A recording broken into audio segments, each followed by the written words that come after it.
The end is nigh. My master would not have told us this if you wish for the status quo to be preserved. It is clear that Tamriel needs drastic change if it is to survive, and that means the Empire must be abolished.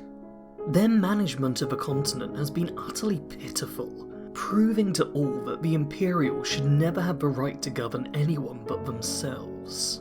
Their emperor is a weak old man, a far cry from the septims of ages past.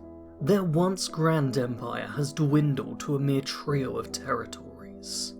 Skyrim has already begun to rebel, and no doubt my own home of High Rock will follow suit in time. I will ensure the rebels show my own kin that the Imperials are no longer worth following. Skyrim shall burn, and the Empire shall die.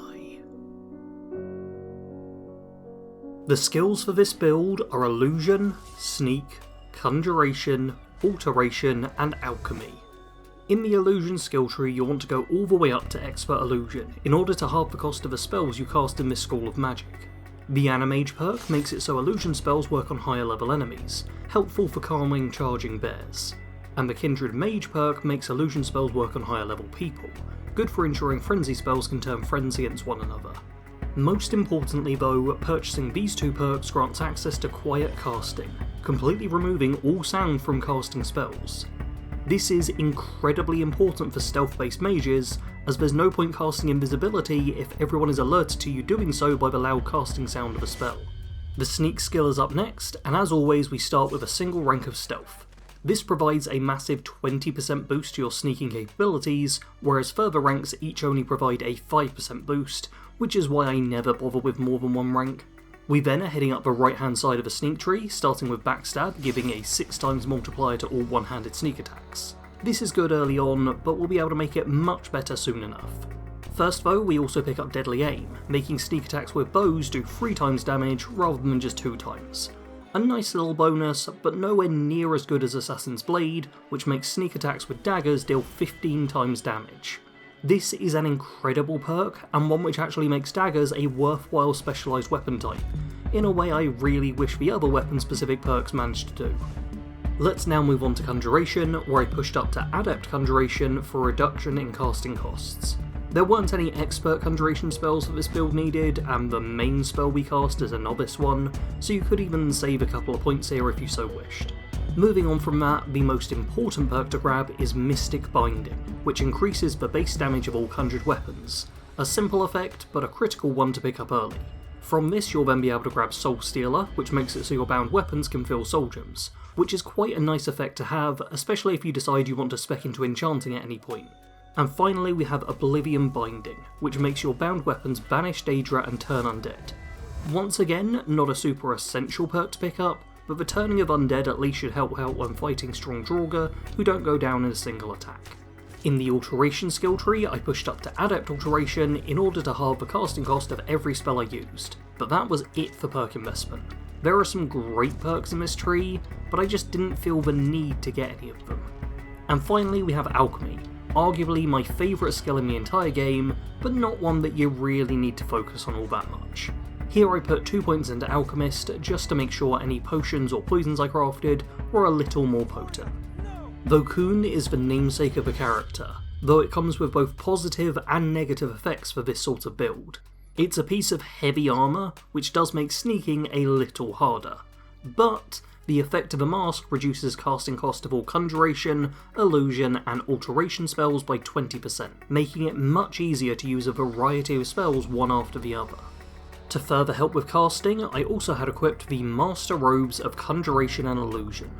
These reduce the casting cost of both Conjuration and Illusion spells by 22%, and give a 150% increase to Magicka regen rate. These are a Creation Club item that were included as part of Anniversary Edition, but if you aren't on Anniversary Edition, then you can instead just go for either Illusion or Conjuration Robes in order to get a very similar effect. The Jester's Gloves are a critical piece of gear, doubling sneak attack damage with one-handed weapons. This means any dagger sneak attack you make will deal a staggering 30 times their base damage, helping you to get one-shot kills quite often, provided you're actually good at stealth. To help with being good at stealth, we also have the Jester's Boots, which provide the muffle effect, helping to avoid you getting detected from your footsteps.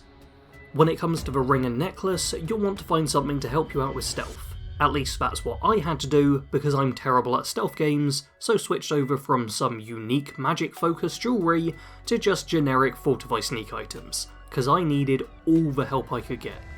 I now want to quickly go over some of the main spells I used with this build.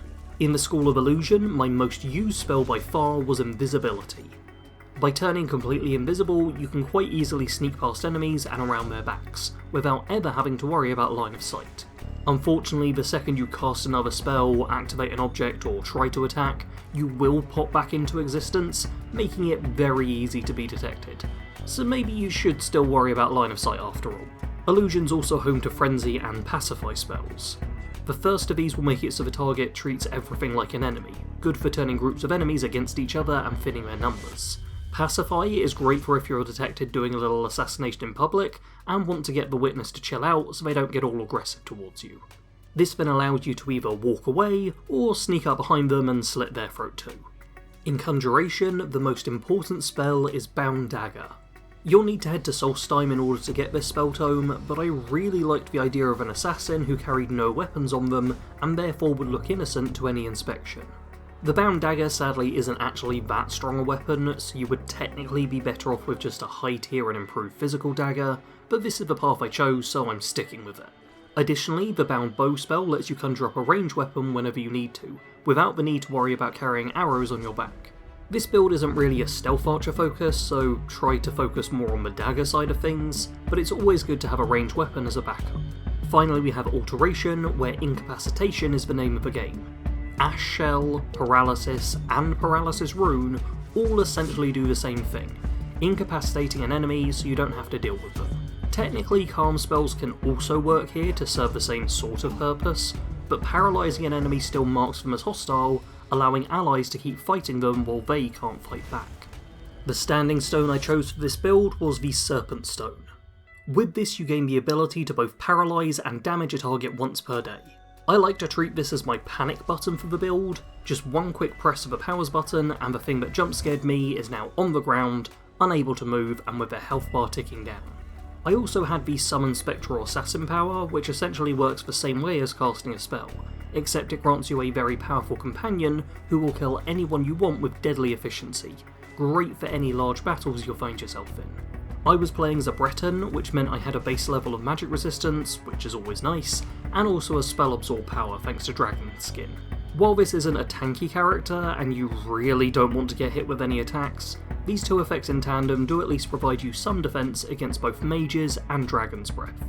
When it comes to leveling this character, I pushed myself up to 300 magicka so that I had enough to cast a wide variety of spells, and then I put my final levels into health, because I suck at stealth, so I needed to be able to take a few hits.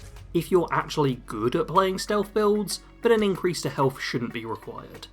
There were two factions I focused on with this build, though each for the same reason: destroying the Empire. The first faction is the Dark Brotherhood.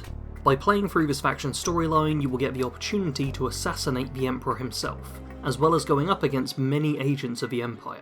The more of them you kill, the weaker the Empire's control will be. The second faction are the Stormcloaks.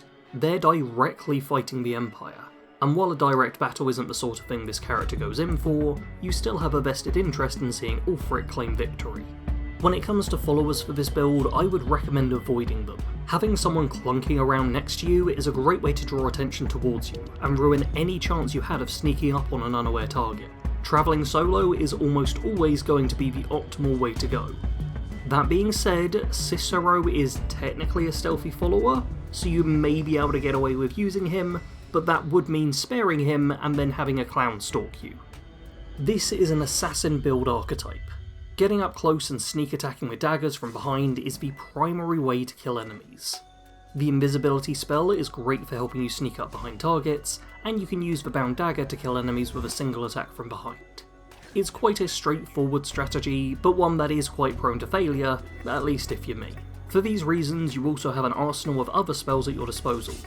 Bound Bow can let you stay further back when you attack, though it will drastically decrease how much damage you actually deal, so don't expect so many one-shot kills. Frenzy and Pacify spells can be used to change the flow of battle, either making more or less conflict. Frenzy spells are especially helpful during the Stormcloak questline, letting you turn Imperial soldiers against each other. And Calm spells are great when going through the Dark Brotherhood, as you can stop guards from charging you if your assassinations aren't exactly textbook. Alteration is good for single target removal thanks to paralysis effects, but also houses great utility spells such as casting light or giving yourself water breathing. Alteration really does seem like it would be the best school of magic to have in real life. If anyone has tips to be extra stealthy, please do leave them in the comments below, as clearly I need all the help I can get, and I'm sure some others would appreciate the advice as well. In terms of the personality of this character, they see themselves as a sort of surgeon of history. They go through with a sharp blade, changing the course of events with a few precise strikes. This character is also willing to do pretty much anything if it means the Empire will be weakened, so while both the Dark Brotherhood and Stormcloaks will be priorities, you should also keep an eye out for any opportunities you have to harm Imperial authority. If you enjoyed this video, then please do hit the like button. These builds with a cinematic backstory and interleaked themes do take quite a bit of work, and the like button, as well as the hype button, which is now a thing, serve as a free way to help me keep making them. If you'd like a non-free way to help out, then you can also become a channel member or a patron, each of which comes with various benefits. There'll be another of these Dragon Priest mask builds next month, so make sure you're subscribed so you don't miss out. As always, thanks for watching. Sarge out.